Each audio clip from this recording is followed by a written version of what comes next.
I discovered my husband's affair in the most unlikely way. My shampoo was disappearing far too quickly. When I started investigating, I learned he was sneaking her into our home. But since she adored my shampoo, I decided to add a little extra blend to the bottle. That next Saturday, when she stepped out of the shower and saw her reflection. I always prided myself on being a keen observer of details. After 15 years of marriage, I could tell if my husband, Dylan, had a stressful day just by the way he'd drop his keys on the counter. I noticed when the neighbor's cat had kittens before anyone else on the block. But nothing, and I mean nothing, prepared me for what I discovered when my expensive shampoo started disappearing. It started subtly. One Wednesday morning, standing in the shower, I frowned as I tilted the sleek purple bottle. The thick, luxurious liquid barely coated my palm. I'd just bought this bottle 2 weeks ago, and it was already nearly empty.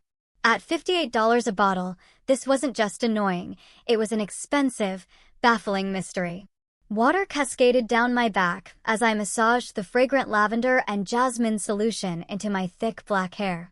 It was a little luxury I allowed myself, despite Dylan's occasional eye rolls about my unnecessary expenses. But with hints of gray starting to appear at my temples at 38, I felt entitled to a few indulgences. What made the rapidly emptying bottle so bizarre was that Dylan couldn't possibly be using it. My husband of 15 years had lost most of his hair by his mid-30s. Now, at 43, he kept what little remained closely shaved, requiring nothing more than regular soap. He often joked he saved money on haircuts and hair products, a silver lining to premature baldness, he'd say. I rinsed my hair, stepped out, and wrapped myself in a fluffy white towel. Dylan was already in the kitchen, dressed in his charcoal suit, scrolling through his phone while sipping coffee from the mug I'd given him for our 10th anniversary. He barely looked up as I poured myself a cup. "Dylan," I began, stirring honey into my coffee, trying to sound casual, "have you noticed anything strange about the bathroom supplies lately?" His fingers paused momentarily over his phone screen. "Strange how," he mumbled, still not meeting my gaze. "My shampoo is almost gone already. I just bought it 2 weeks ago, and it should last at least a month." I watched his face carefully, that slight tightening around his eyes. I caught it. "Maybe you've been using more than you realize," he replied, a little too quickly. "Or maybe there's a leak in the bottle." I took a slow sip of my coffee. "Maybe." I let the word hang in the air between us. "It's just odd, because it's happening with my conditioner, too. And you obviously don't use either." He glanced up then, his expression briefly unreadable before he shrugged. "I don't know what to tell you, Chris. Maybe check if the bottles are cracked." He quickly drained his coffee cup and stood up. "I should get going. Big client meeting today." He leaned down to kiss my cheek, a perfunctory gesture that had replaced the passionate kisses we once shared. "Don't wait up tonight. I might have to work late again." "Third time this week," I observed mildly. "End of quarter rush," he replied, already moving toward the door. "Love you." "Love you too," I said automatically, but he was already gone, the door closing behind him with a decisive click. I sat alone at the kitchen table, my coffee growing cold as I stared at the empty chair across from me. We'd fallen into a routine over the years, comfortable, predictable, safe. I worked from home as a freelance website designer while he climbed the corporate ladder. No children, by mutual agreement at first, and then it just never seemed to be the right time. Now, at 38, I sometimes wondered if we'd made the right choice. That evening, I was alone again in our suburban home, the silence broken only by the occasional ping of my laptop. Dylan had texted around 6 to confirm he'd be working late again. I'd ordered Thai food for one, eating it directly from the container while finalizing a client project when my phone rang. "Hey, sis, how's it going?" April's cheerful voice filled the kitchen. April, Dylan's younger sister by 7 years, had always been more like a sister to me than an in-law. I smiled despite my melancholy mood. "Oh, the usual. Working, existing. That bad, huh?" April's perception was uncanny. "Where's my brother?" "Working late again, apparently." I try to keep the edge from my voice. "End of quarter rush, according to him." April's thoughtful pause spoke volumes. "Listen, I'm going to be in your area this weekend. Want to do something?" Dylan can join us if he's not too busy being important. I laughed. I'd love that. I need some April therapy. It's a date then. Saturday brunch. Perfect. After we hung up, I felt slightly better. At least I had something to look forward to. I finished my work around 9, then ran a bath, deciding to pamper myself a little. As I reached for my fancy bath bomb, another gift I'd bought myself, I noticed it too was almost gone. The package of 12 reduced to just 3, though I'd only used 2 myself. A strange feeling settled in my stomach, like a cold stone. First the shampoo, now this. I tried to dismiss my suspicions. Maybe I'd used more than I remembered. Maybe the package had fewer than I thought. But doubt had taken root, and I couldn't shake it. That night, I lay awake in bed, staring at the ceiling, the other side of the king-sized mattress empty and cold. Dylan had texted again at 11, saying he'd crash at a hotel near the office since it was so late. Logical, reasonable, and yet, my thoughts drifted to the shampoo, the bath bombs, the late nights, the distracted kisses. Small things, really. Nothing concrete, nothing worth confronting him about. But together, they formed a picture I wasn't ready to see clearly. I turned on my side, pulling the covers tighter around me. Tomorrow, I'd look for more clues. Tomorrow, I'd pay closer attention. Tomorrow, I'd either confirm my suspicions or put them to rest for good. I didn't fall asleep until after midnight. And when I did, my dreams were filled with empty bottles and closed doors, just out of reach, no matter how fast I ran. The next morning, I woke to the sound of the shower running. Dylan was home, having apparently arrived while I was still asleep. I glanced at the clock, 6:35. Unusually early for him. I lay still, listening to the water, imagining my husband standing under the spray. Washing away, what? Long hours at the office or something else? When he emerged from the bathroom 20 minutes later, towel wrapped around his waist, he seemed surprised to see me awake. Morning, he said, offering a smile that didn't quite reach his eyes. Sorry if I woke you. It's fine, I replied, watching as he moved around the room, selecting a navy suit from the closet. How was your hotel? Fine, nothing special. Just crashed and got up early to come home and shower before my 8 o'clock meeting. He dressed quickly, his back to me. I nodded, though he wasn't looking at me to see it. Will you be late again tonight? Dylan paused, one arm in his suit jacket. Actually, no. Should be home at a normal time. Why don't I pick up some steaks? We could grill. Sounds nice, I said, feeling a flash of hope. Maybe I was overthinking everything. Maybe he really had just been busy with work. But as I entered the bathroom after he left, the first thing I noticed was that my shampoo bottle was now completely empty. Completely. That evening, I made a conscious effort to push my suspicions aside. I prepared a salad and roasted potatoes to accompany the steaks Dylan had promised to bring home. I even opened a bottle of our favorite Cabernet Sauvignon, letting it breathe on the counter. By 6:30, the table was set with our wedding china, something we hadn't used in months. Dylan arrived promptly at 7, a paper bag from the butcher shop in hand, greeting me with a more genuine smile than I'd seen in weeks. Wow, you went all out, he commented, surveying the dining room. Thought it would be nice, I replied, accepting his kiss on my cheek. It's been a while since we've had a real dinner together. For 2 hours, we almost felt like our old selves again. Dylan told stories about office politics. I shared amusing anecdotes about my latest client, and we finished the bottle of wine between us. No mention of late nights, empty shampoo bottles, or hotel stays. By the time we were clearing the dishes, I had nearly convinced myself that my worries were unfounded. Nearly. As Dylan loaded the dishwasher, a chore he only performed when in an exceptionally good mood, his phone buzzed on the counter. I wouldn't have paid it any attention, except for the way he lunged for it, snatching it up before the screen could fully illuminate. Work? I asked casually, wiping down the countertop. Yeah, he muttered, fingers flying over the screen. Just a quick question about tomorrow's presentation. I nodded, saying nothing more as I finished cleaning. But the seed of doubt that had been planted continued to grow. Later that night, I awoke to darkness. The digital clock on my nightstand read 2:17 in glowing red numbers. Dylan's soft snores came from beside me, his back turned toward my side of the bed. Unable to fall back asleep, I slipped out from under the covers and padded quietly to the kitchen for a glass of water.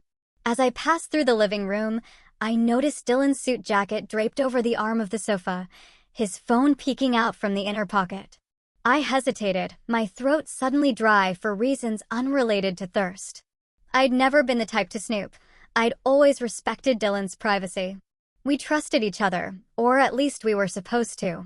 But the empty shampoo bottle, the late nights, the way he'd grabbed his phone earlier. Before I could second-guess myself, I reached for the device. The screen lit up at my touch, revealing a lock screen photo of the two of us from our vacation to Hawaii 3 years ago. Happy, sun-kissed faces smiled back at me. I tried my birthday as the passcode, the same one he'd used for years, but the phone remained locked. I tried our anniversary date. Nothing. Frowning, I pressed my thumb against the fingerprint scanner, a method that had always worked before when I needed to use his phone. Access denied. I stared at the screen in disbelief. Dylan had removed my fingerprint from his phone's security settings. Asterisk when? Why? Asterisk I returned the phone exactly as I'd found it and retreated to the kitchen, my hands shaking slightly as I filled a glass with water from the refrigerator dispenser. The cold liquid did nothing to dispel the lump forming in my throat. In 15 years of marriage, we'd always had an open phone policy. Not that we regularly went through each other's devices, but there had never been secrets, never been locks the other couldn't open. Until now. The next morning, I awoke to an empty bed and a text message. Head to office early. Dinner at 7. I'll pick up Italian. Normal, ordinary. As if nothing had changed. But everything had changed. I could feel it in the growing hollow in my chest, in the suspicions I could no longer ignore. I needed proof, either to confirm my fears or, hopefully, to put them to rest.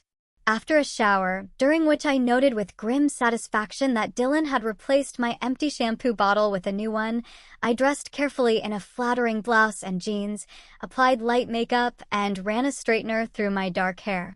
A plan was forming, though each step of it made my stomach clench with anxiety.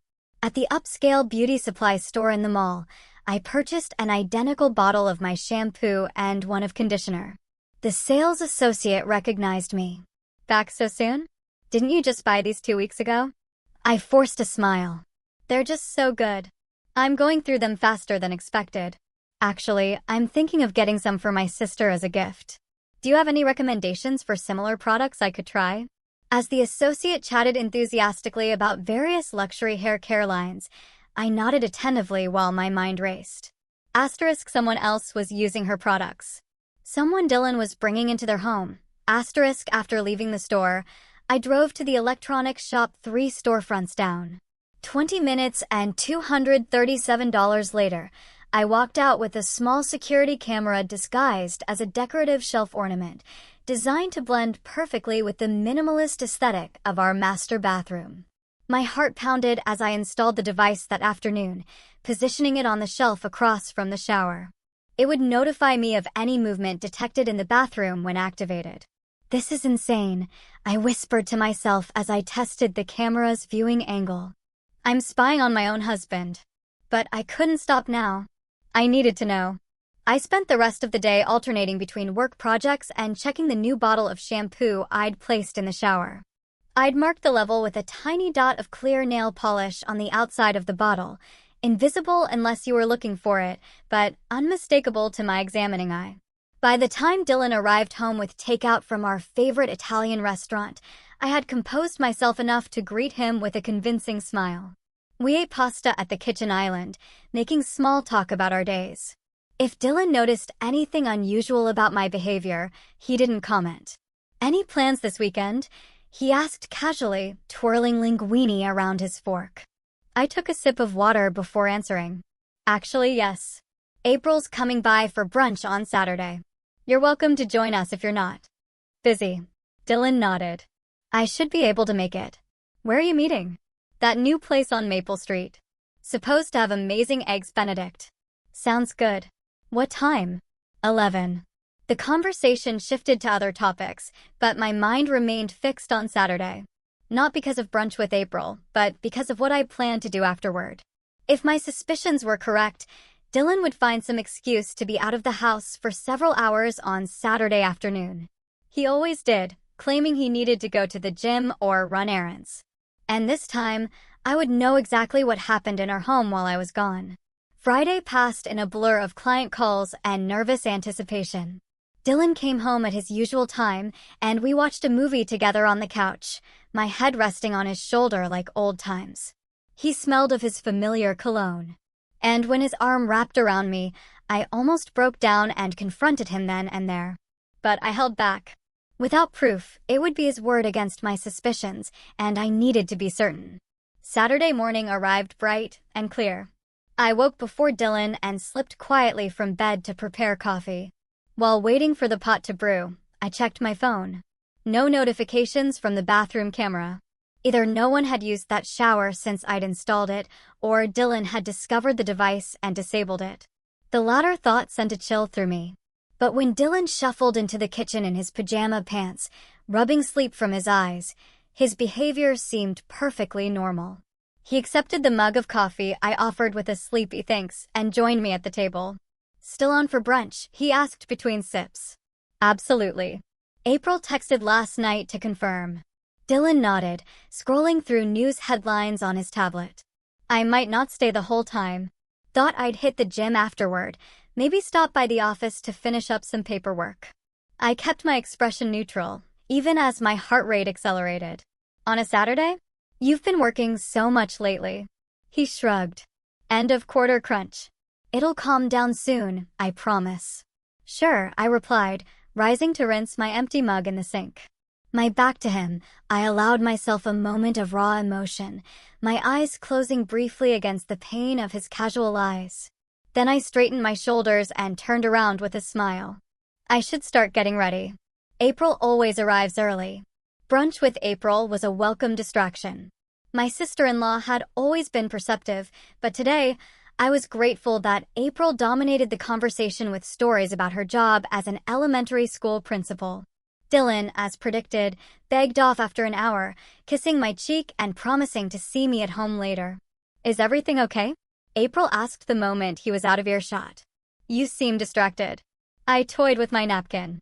"Everything's fine. Just busy with work." April's skeptical expression said she didn't believe a word of it, but she didn't press further. "Well, if you need to talk, I'm here. No matter what."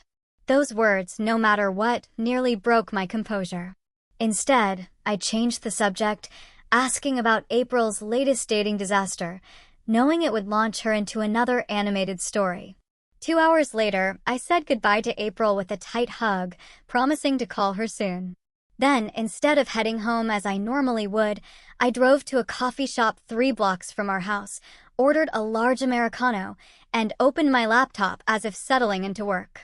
In reality, I was watching the security camera feed on my phone, hidden partially behind my computer screen. For over an hour, nothing happened. The bathroom remained empty, the house quiet. I was beginning to think I had been wrong after all, when a notification pinged, motion detected. My fingers trembled as I tapped the alert and the live feed filled my screen. Someone was entering the bathroom. Not Dylan, but a woman. Young, blonde, stunning. She moved with the confidence of someone familiar with the space, setting a designer purse on the counter before beginning to undress. I watched, frozen, as the stranger, who couldn't be more than 28 or 29, stepped into the shower and reached directly for my new bottles of shampoo and conditioner. The betrayal, now confirmed beyond any doubt, hit me like a physical blow. I couldn't breathe, couldn't think. The coffee shop around me faded to background noise as I stared at the screen, watching a complete stranger use my shower, my expensive products, moving through my home as if she belonged there. The woman finished her shower, wrapped herself in one of our fluffy towels, my towel, and left the bathroom, presumably heading to the bedroom. I couldn't bear to watch anymore. I closed the app with shaking fingers, packed up my laptop, and sat in my car for 20 minutes, trying to calm my racing heart enough to drive. I had my answer now.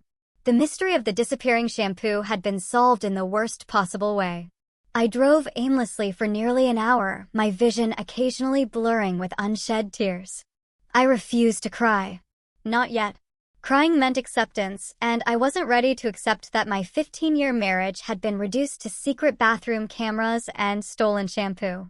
Eventually, I found myself parked at a scenic overlook outside of town, the same spot where Dylan had proposed all those years ago.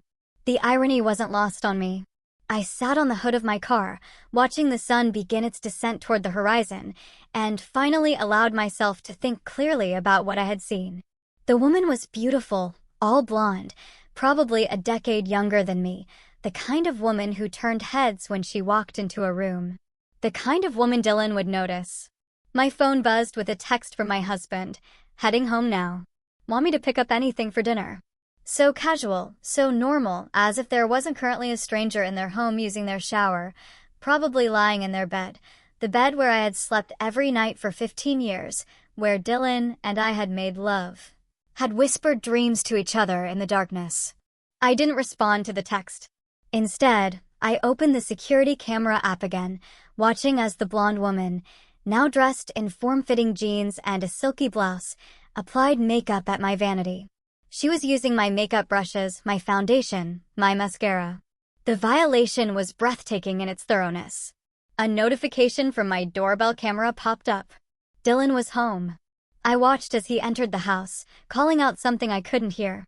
Moments later, he appeared in the bathroom doorway behind the blonde woman, wrapping his arms around her waist and kissing her neck as she smiled at him through the mirror. I closed the app, suddenly feeling nauseous. I needed a plan. Confronting them now, while I was emotional and they were together, would only end in chaos. And despite the rage simmering beneath my skin, I had always prided myself on my self-control. This situation called for something more calculated than a dramatic confrontation. By the time I pulled into April's driveway 40 minutes later, I had composed myself enough to explain the situation without breaking down. April answered the door in sweatpants, her expression shifting from surprise to concern as she took in my pale face. "I need to stay here tonight," I said simply. "And I need your help." Inside, seated at April's kitchen counter with a glass of whiskey neither of us normally drank, I showed my sister-in-law the video footage. April's face cycled through shock, disgust, and finally a cold anger that I had never seen before. "That absolute bastard," April whispered, her knuckles white around her own glass. "In your house, in your bed." She looked up, eyes flashing. "Tell me what you need." "Anything. I need somewhere to stay this weekend, and I need to go shopping tomorrow." My voice was steadier than I expected. "I have a plan." April didn't ask questions, simply nodded and showed me to the guest room. As I lay in the unfamiliar bed that night, my phone buzzed repeatedly with texts and calls from Dylan, each more concerned than the last. "Where are you? Are you okay? Please call me when you get this. Chris, I'm getting worried. Please let me know you're safe." I sent a single text in response, "Staying at a friend's, need some space. We'll call tomorrow." His reply came instantly. "Is everything okay? Did something happen?" The audacity almost made me laugh. Did something happen? Only the complete destruction of our marriage, our home, our life together. Only the revelation that the man I had loved and trusted for 15 years had been bringing another woman into our bed. "Everything's fine," I wrote back. "Just needed a break. Good night." I turned off my phone before he could respond again. Sunday morning found April and me at a beauty supply store, examining the selection of hair products with critical eyes. "Are you sure about this?" April asked, picking up a box of platinum blonde hair dye. "It seems extreme." "I'm sure," I replied, adding a bottle of industrial-strength hair removal cream to our basket. He brought her into our home, used her to humiliate me, called me a fool in my own house. My voice remained calm, but April recognized the dangerous glint in my eyes. "I just don't want you to do something you'll regret," April said carefully. I gave her a sideways glance. The only thing I regret is not realizing sooner what was happening right under my nose. I picked up a bottle of color-stripping solution and added it to our growing collection. Besides, I'm not hurting anyone. I'm just improving my shampoo. By Sunday afternoon, I had created my special concoction, carefully mixing the hair removal cream and color stripper into my expensive shampoo and conditioner bottles, making sure to preserve enough of the original product to maintain its distinctive scent and texture. The bathroom in April's guest room now smelled like a hair salon, but the resulting mixture looked perfectly normal in the bottles. "What now?" April asked as we sealed the containers. "Now we wait." I checked my phone, which I had finally turned back on, to find 17 missed calls and over 30 text messages from Dylan. The most recent one, sent an hour ago, informed me that he would be working late tonight and would see me tomorrow. I knew exactly what that meant. He was giving the blonde woman one more night in our bed before I returned home. Perfect. On Monday morning, I hugged April goodbye, promising to call with updates. "Are you sure you don't want me to come with you?" April asked, concern evident in her voice. "I'm sure. This is something I need to do alone." I loaded my overnight bag into my car and checked my appearance in the rearview mirror. Despite everything, I looked surprisingly good. My dark hair shining, green eyes clear behind my glasses, chin held high. Whatever happened next, I would face it with dignity. The house was empty when I arrived home, Dylan having already left for work. I moved through the rooms with new eyes, noticing small changes that had previously escaped my attention, a different arrangement of pillows on the bed, a wine glass in the dishwasher that wasn't from our set, a faint, unfamiliar perfume lingering in the air. I unpacked my overnight bag and then methodically stripped the bed, stuffing the sheets into the washing machine with twice the normal amount of detergent. I scrubbed the shower, replaced my makeup brushes with new ones, and cleaned every surface the blonde woman might have touched. By noon, the house was spotless, with no trace of the intruder remaining, except for the improved shampoo and conditioner bottles, which I carefully returned to their place in the shower caddy. My phone rang just after 1. "Dylan, you're home," he said when I answered, his voice a mixture of relief and weariness. "Yes." I kept my response neutral, neither cold nor welcoming. "I've been worried sick, Chris. Where were you all weekend?" "I told you I needed some space. I stayed with a friend." A pause. "Which friend? You could have told me where you were going." I bit back a harsh laugh. The hypocrisy was staggering. I didn't realize I needed permission to have a weekend to myself. "That's not what I meant." Dylan backpedaled quickly. "I was just concerned. You've never disappeared like that before." "People change," I replied evenly. "Are you coming home for dinner tonight?" The abrupt change of subject seemed to throw him. Yes. I should be home by 6. "Good. I'll cook something." After hanging up, I sent a text to April. "Operation Shampoo is a go. He'll be home tonight, but I'm guessing she'll visit while I'm at my dentist appointment tomorrow afternoon." April's response came quickly. "Be careful and call me if you need anything." The evening with Dylan was an exercise in self-control. I prepared a simple meal of grilled chicken and vegetables, responding to his cautious conversation with pleasant but non-committal answers. If he noticed anything different about my demeanor, he didn't mention it. He seemed relieved that I wasn't questioning his weekend activities or my own absence, taking my apparent forgiveness at face value. "I missed you," he said as we cleared the dinner dishes, attempting to pull me into an embrace. I allowed a brief hug before stepping away. "I have a headache. Think I'll turn in early tonight." Disappointment flashed across his face, but he nodded. "Of course. Get some rest." In bed, I lay with my back to him, listening to his breathing slowly even out into sleep. When I was certain he wouldn't wake, I carefully reached for his phone on the nightstand. As expected, it was still locked, my fingerprint no longer recognized. But now I had a different approach. Gently lifting his hand, I pressed his thumb against the sensor. The phone unlocked instantly, revealing a home screen with several notifications, mostly work emails and news alerts. I navigated to his messaging app, looking for conversations with unknown numbers or suspicious contact names. I found what I was looking for under a contact labeled BM Photography, clearly a thinly veiled reference to Brittany McAllister. The most recent exchange had been that morning. "Dylan, she's back home. Not sure what's going on, but she seems fine. Almost too fine." "Brittany, did she say where she was all weekend?" "Dylan, just with a friend." Didn't push it. Brittany, smart. Are we still on for tomorrow? Dylan, yes. She has a dentist appointment at 2 o'clock. Should be gone for at least an hour. Brittany, perfect. Miss you already. Last night was amazing. Dylan, it was. See you tomorrow, beautiful. My stomach churned, but I forced myself to keep reading, scrolling up through days of messages, intimate exchanges, explicit photos, plans for their meetings. I found the conversation from the day I had discovered the shampoo issue. Brittany, so the dummy finally noticed her fancy shampoo disappearing. Dylan, yeah, mentioned it this morning. Told her maybe there was a leak in the bottle. Loyal Brittany, well, it is amazing shampoo. My hair has never looked better. Worth every penny she paid. The casual cruelty took my breath away. They weren't just having an affair. They were laughing at me, mocking me in my own home, using my things, sleeping in my bed. And all the while, Dylan had been playing the role of devoted husband, kissing my cheek each morning, asking about my day, sleeping beside me at night after spending the afternoon with his mistress.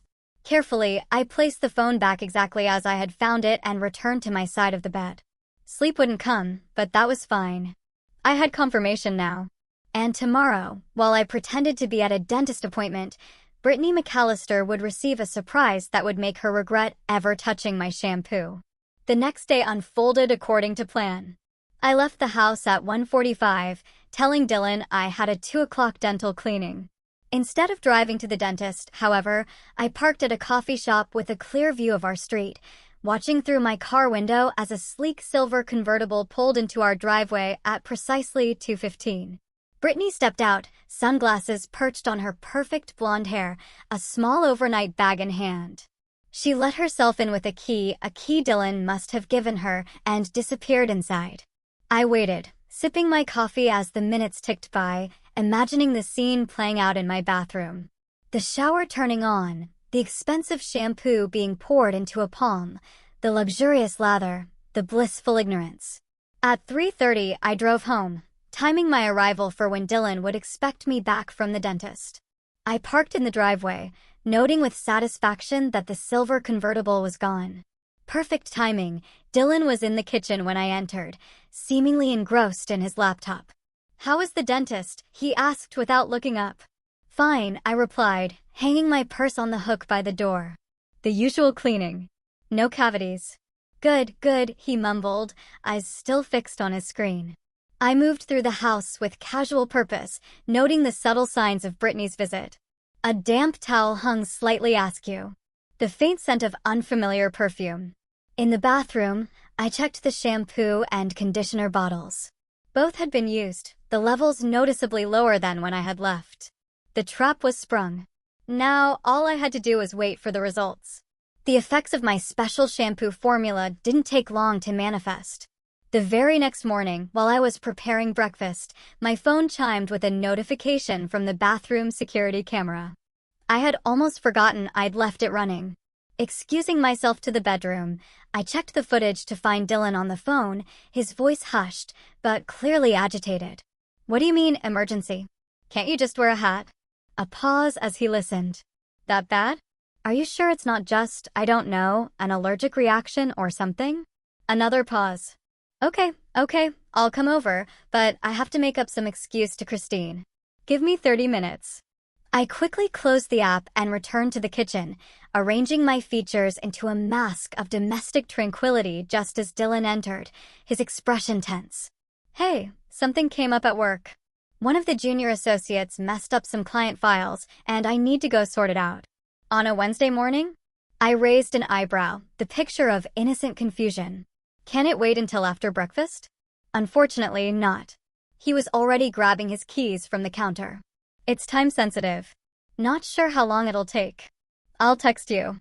Of course, I nodded, watching him rush out the door without even a perfunctory kiss goodbye. Once his car pulled away, I allowed myself a small, satisfied smile. Phase 1 of my plan was complete. Later that afternoon, while working on a website design for a client, I received a text from April. "Can you talk? It's important."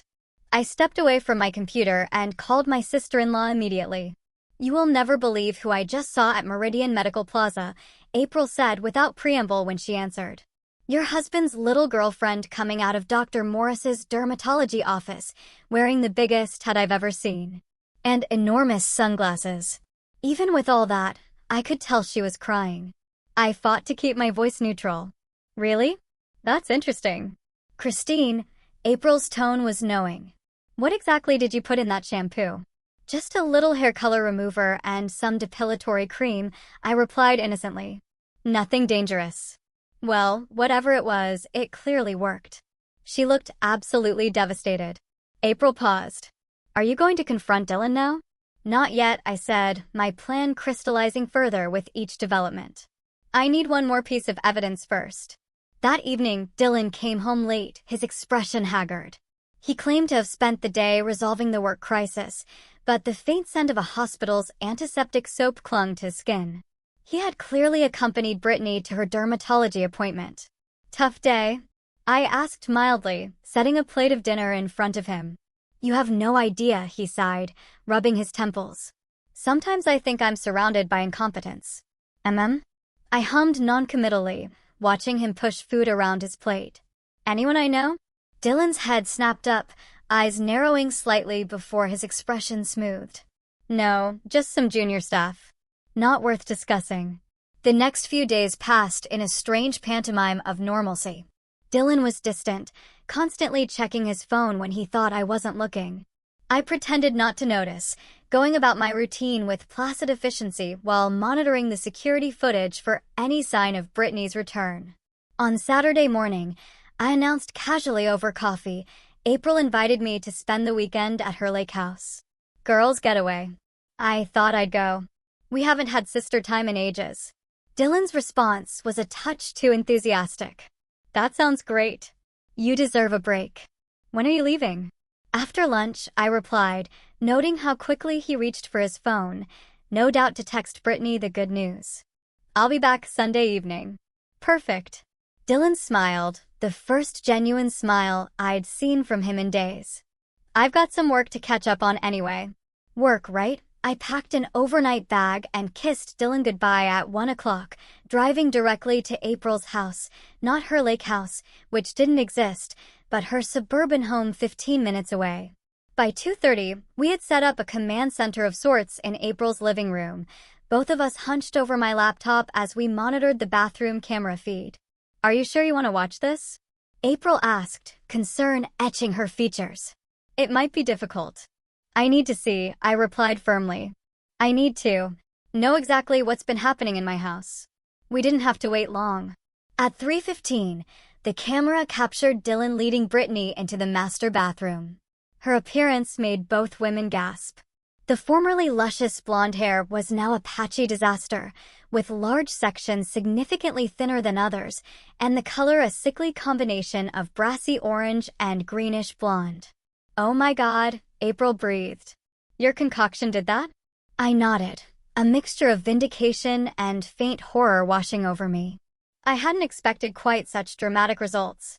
On screen, Brittany was clearly distraught, her voice rising as she gestured wildly at her ruined hair.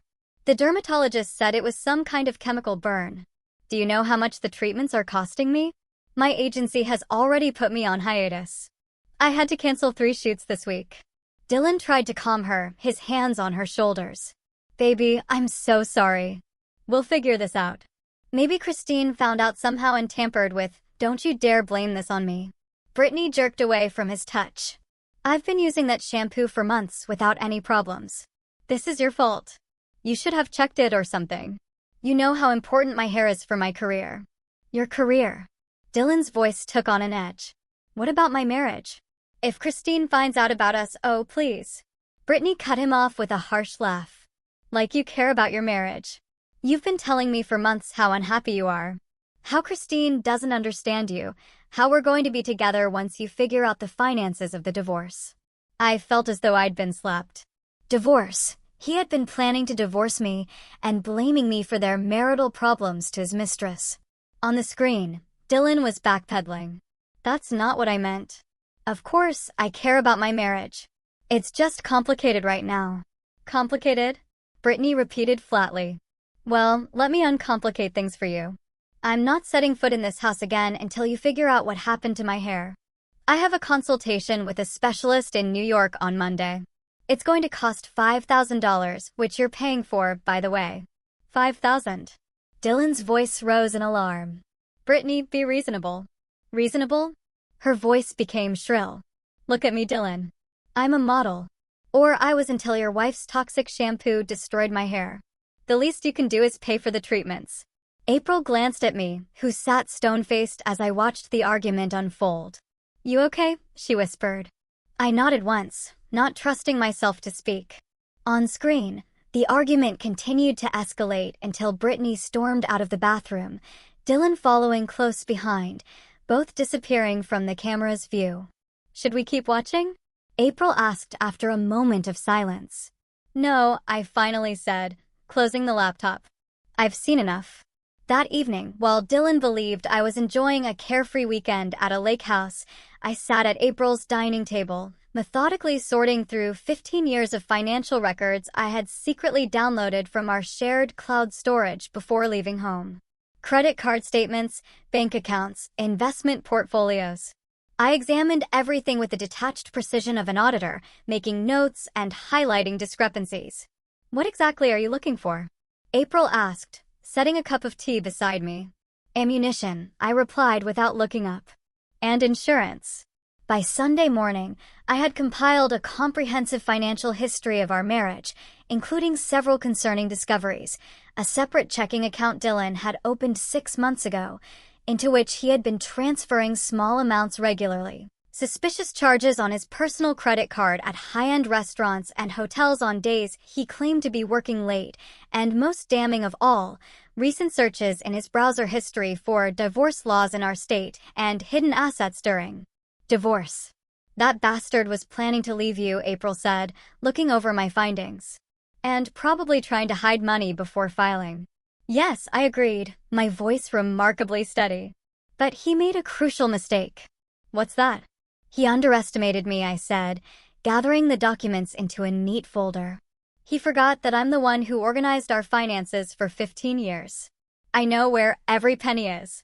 April studied my composed face. What are you going to do now? Now, I smiled, though the expression didn't reach my eyes. Now I go home and have a long overdue conversation with my husband. When I arrived home Sunday evening, rolling my overnight bag through the front door with deliberate noise, I found Dylan in the living room watching football, an empty pizza box on the coffee table. He looked up with practiced casualness. Hey, how is the lake house? There is no lake house, I replied calmly, setting my purse down. April doesn't have a lake house. Never has. Dylan's expression faltered. What? Then where were you? At April's regular house, watching you and your girlfriend argue about her ruined hair through my bathroom security camera. The color drained from Dylan's face so quickly that under different circumstances, I might have been concerned for his health. He opened his mouth, closed it, then opened it again, no words emerging. Don't bother denying it, I continued in the same calm voice, moving to sit in the armchair across from him. I have hours of footage. Very educational viewing. I particularly enjoyed the part where Brittany mentioned you've been planning to divorce me. Christine, I can explain. Can you? Can you explain why you've been bringing another woman into our home for months? Why you gave her a key to our house? Why you let her use my things? Sleep in my bed? Shower in my bathroom? Dylan ran a hand over his head, a nervous gesture I'd seen countless times during our marriage. It wasn't supposed to happen like this. I never meant to hurt you. And yet, here we are. I crossed my legs, smoothing my skirt with steady hands. Here's what's going to happen now, Dylan. I've compiled a complete record of our finances, including your pathetic attempts to hide money in that new checking account. I've documented every hotel charge, every late night at the office, and every visit Brittany made to our home. I've saved all the security footage to a cloud account that only I can access. Dylan's expression shifted from shock to weariness. What are you saying? I'm saying that tomorrow morning I'll be calling Robert Jenkins. You remember him? My college friend who became a divorce attorney. We're going to have a very interesting conversation about marital assets and infidelity documentation. And then I'm going to file for divorce. Wait, Christine, please. We can work this out. Dylan leaned forward, desperation creeping into his voice. It was a mistake. Brittany means nothing to me. It was just what? A 15-year itch? A midlife crisis? Does it matter? My composure finally cracked, pain flashing across my face. You brought her into our home, Dylan. You let her use my things. You laughed with her about me being too stupid to notice. You planned to leave me while pretending everything was fine. What kind of person does that? Dylan had no answer, his shoulders slumping in defeat. I've already packed some of your clothes, I continued, my professional tone returning. You'll be staying at a hotel tonight. I expect you to be gone when I wake up tomorrow. My lawyer will contact you about arrangements for collecting the rest of your belongings. You're throwing me out? Just like that. Dylan's voice rose in disbelief. After 15 years? No, Dylan. You threw us away, just like that. The moment you gave another woman a key to our home. I stood, signaling the end of the conversation. By the way, you might want to let Brittany know that the hair loss is likely to get worse before it gets better. The depilatory cream I mixed into the shampoo can continue working for several days. Some effects might be permanent. Dylan's jaw dropped. You did that to her hair on purpose? Consider it poetic justice. She liked my shampoo so much, I simply made her a special blend. I picked up my purse and headed toward the bedroom. Your suitcase is by the front door. I suggest you use it. That night, I slept alone in the king-sized bed I had shared with Dylan for 15 years. Instead of the emptiness I had expected to feel, a strange sense of peace settled over me. The worst had happened. My marriage was over. My trust shattered. And yet, I had survived. Not only survived, but reclaimed my power in a situation where I had been made to feel powerless. As I drifted towards sleep, my phone chimed with a text from April. How did it go? Are you okay? I typed back. He's gone. I'm better than okay. I'm free. And for the first time in months, I slept deeply and dreamlessly, unburdened by suspicion or doubt or the weight of lies. Whatever came next would be entirely my choice. 1 year later, I stood in the bright, airy kitchen of my new bakery, sweet beginnings, carefully piping delicate rosettes onto a 3-tiered wedding cake. Early morning sunlight streamed through the large front windows, casting a golden glow over the pristine work surfaces. The scent of vanilla and freshly baked pastries filled the air, mingling with the rich aroma of brewing coffee from the small cafe area at the front of the shop. This space, my space, still felt like a dream sometimes.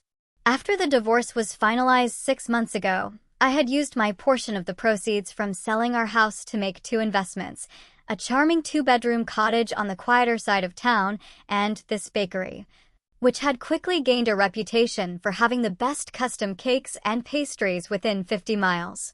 That looks amazing, said Megan, the 23-year-old assistant I had hired 3 months ago when the business had grown too busy for me to manage alone. Mrs. Edwards is going to love it. I stepped back to examine my work, adjusting my glasses as I scrutinized the delicate sugar flowers adorning the cake's tiers. I think it needs a bit more shimmer on these petals, I murmured, reaching for the edible pearl dust. The bell above the shop door chimed, and Megan glanced at her watch. That's odd. We don't open for another 30 minutes. It's probably April, I replied without looking up from my work. She said she might stop by this morning. But it wasn't April who appeared in the kitchen doorway a moment later. It was Brittany McAllister. My hands froze mid-motion, the pastry bag suspended above the cake as I stared at the woman who had once used my shampoo, slept in my bed, and contributed to the end of my marriage.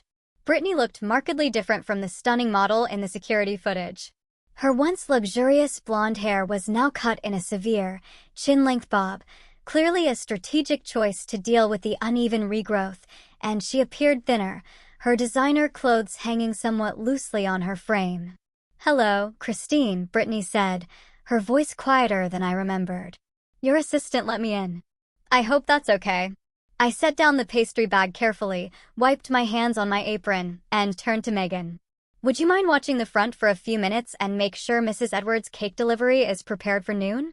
Megan nodded, glancing curiously between the 2 women before retreating to the front of the shop.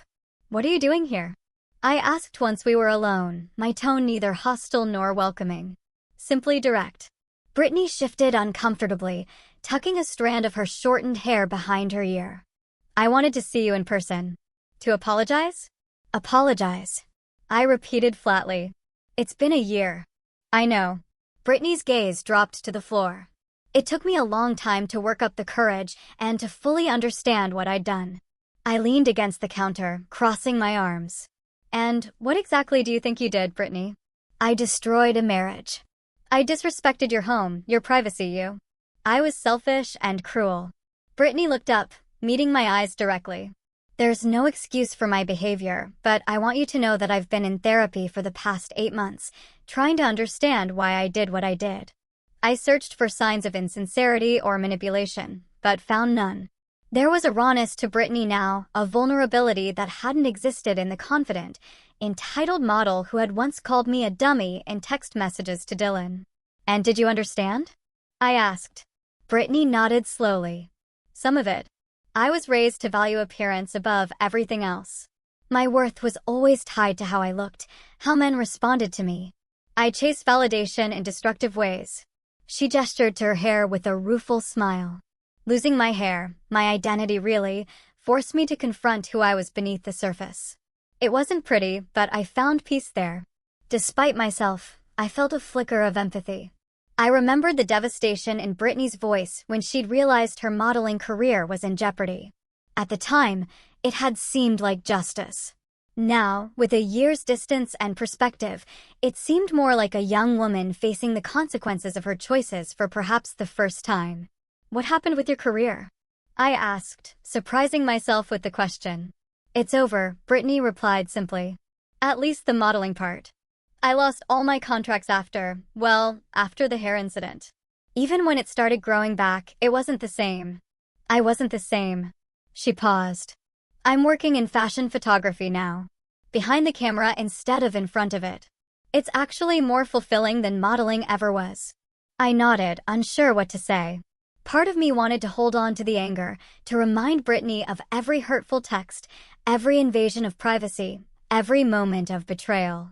But I recognized, with some surprise, that the rage that had once consumed me had largely burned itself out, leaving behind a calm wisdom I hadn't possessed before.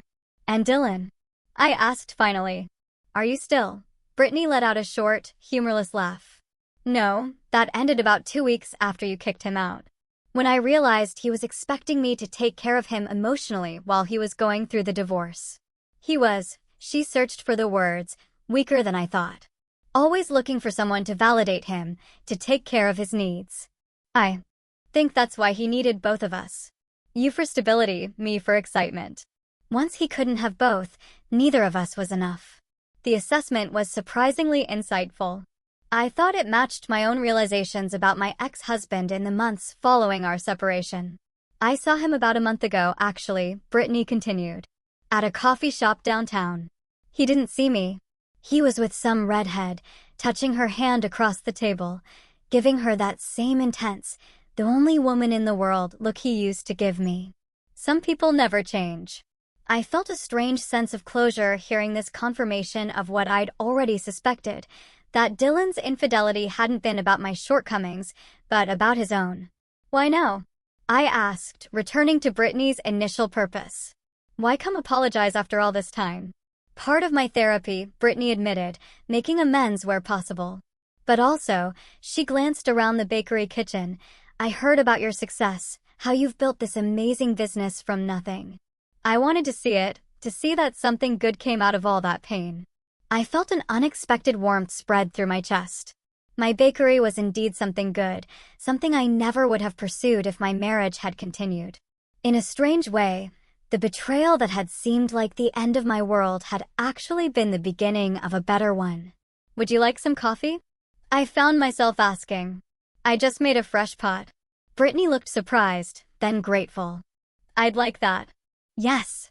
20 minutes later, April pushed open the door to Sweet Beginnings, instantly spotting Christine and Brittany sitting at a small table in the corner of the cafe area, deep in conversation. She stopped short, blinking in disbelief at the sight of her former sister-in-law sharing coffee with the woman who had helped destroy her marriage. What in the world? April muttered under her breath as she approached the table. I looked up, a smile spreading across my face. April, perfect timing. You remember Brittany, I'm sure. April's expression was priceless, a mixture of confusion, protectiveness, and barely contained curiosity. Vividly, she replied dryly, though I remember her with more hair. Brittany winced but nodded in acknowledgement. I deserved that. I gestured to an empty chair. Join us. Brittany was just about to leave, but I wanted to ask you something. Still looking puzzled, April sat down as Brittany gathered her purse and stood. Thank you for the coffee, Christine, and for listening. It means more than you know. Closure works both ways, I replied simply. Take care of yourself, Brittany. After Brittany had left, April turned to me with wide eyes. Okay, what just happened? Why were you having coffee with the blonde homewrecker? Please tell me this isn't some weird forgiveness thing where you're going to invite her and my idiot brother to Thanksgiving dinner. I laughed, the sound light and genuine. Nothing that dramatic. She came to apologize. I decided to hear her out. I shrugged. It was healing in a way for both of us, I think. April shook her head in amazement. You're a better person than I am. I would have poured that coffee over her head. A year ago, I might have, I admitted. But I've realized something important, April. Holding on to anger is like drinking poison and expecting the other person to die. I'm happy now. Genuinely happy. Why would I want to carry around all that bitterness? April studied me for a moment, then smiled softly. You really are happy, aren't you? It shows. You're glowing in a way you never did when you were with Dylan.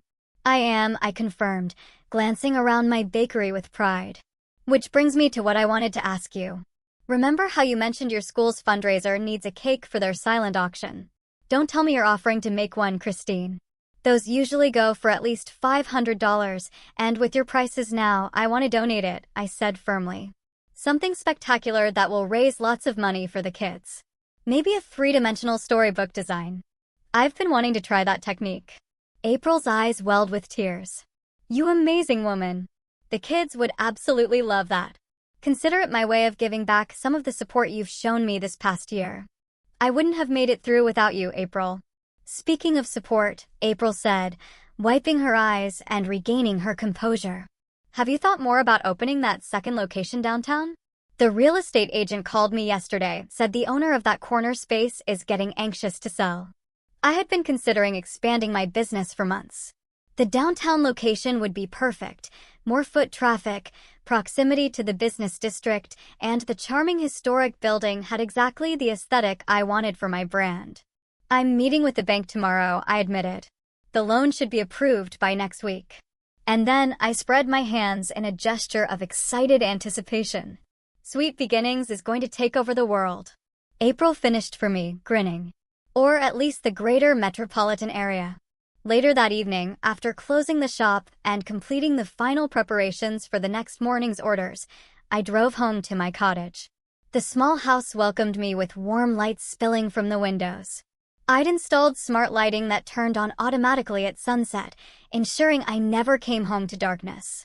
As I unlocked the front door, the familiar scent of home enveloped me, cinnamon and vanilla that seemed to permanently infuse the air, thanks to my constant baking experiments. The cottage wasn't large or luxurious like the house I'd shared with Dylan, but it was entirely mine, decorated in colors and styles that reflected my personality rather than compromises made to accommodate someone else's tastes. I kicked off my shoes and padded into the kitchen where I poured myself a glass of wine and carried it out to the small back porch. The evening was mild, the garden I'd planted in the spring now lush with flowers and herbs. I settled into the comfortable porch swing, allowing the gentle motion to soothe me as I sipped my wine and reflected on the day's unexpected visitor. Seeing Brittany again had stirred old memories, but not in the painful way I might have expected. Instead, the encounter had reinforced how far I had come since discovering Dylan's betrayal, how much stronger, more confident, and more genuinely myself I had become. The shampoo revenge, as April had dubbed it, hadn't just been about punishing Brittany for her role in the affair. It had been my first step toward reclaiming my power, toward refusing to be the unwitting fool in my own home. The plan had been calculating, perhaps even cruel, but it had also been necessary, a catalyst for the transformation that followed. I took another sip of wine, watching the sunset paint the sky in shades of pink and gold. I thought about the Christine of a year ago, devastated, humiliated, uncertain of her future. That woman could never have imagined sitting here now, a successful business owner, financially independent, at peace with her past, and excited about her future. The cottage phone rang, interrupting my reverie. Few people had that number, mostly family and close friends. I set down my wine glass and went inside to answer it. "Christine, it's James. James Sullivan from the community college." The voice on the other end belonged to the culinary arts program director who had reached out to me last month. "James, hello. How are you?" "Wonderful, thanks. I'm calling because I've had a chance to review the teaching proposal you sent over, and I'd like to offer you the position. 1 evening class per week. Introduction to Professional Baking. Starting next semester. What do you think?" I felt a thrill of excitement. Teaching had never been part of my original plan, but when James had approached me after tasting one of my cakes at a charity event, the idea had taken root. Sharing my knowledge and passion with others, helping them discover their own creative potential, seemed like a natural extension of my journey. "I think it sounds perfect," I replied, unable to keep the smile from my voice. "I'd be delighted to accept." After finishing the call and making arrangements to sign the contract next week, I returned to my porch swing, a sense of contentment washing over me. Another new beginning, another opportunity to grow. My phone chimed with a text message from April. "Just heard from my friend at the courthouse. Guess who filed for bankruptcy today? Hint, he's bald and shares your former last name." I wasn't surprised. Dylan had never been good with money, and without me managing their finances, it was only a matter of time before his spending habits caught up with him. According to April's occasional reports, he'd gone through 3 jobs since the divorce, each ending when his charm wore thin and his mediocre work ethic became apparent. I typed back a simple response. "That's unfortunate. Hope he lands on his feet eventually." And I meant it. I no longer wished Dylan ill, though I certainly didn't wish him particularly well either. He simply occupied less and less space in my thoughts as time passed, becoming a chapter in my life rather than a defining aspect of my identity. The swing creaked gently as I leaned back, gazing up at the first stars appearing in the twilight sky. I thought about the woman Brittany had described seeing with Dylan, the latest in what was likely a string of relationships following the same pattern. I felt a moment of sympathy for that unknown redhead who had no idea she was stepping into a role that had been played before. But that was no longer my concern.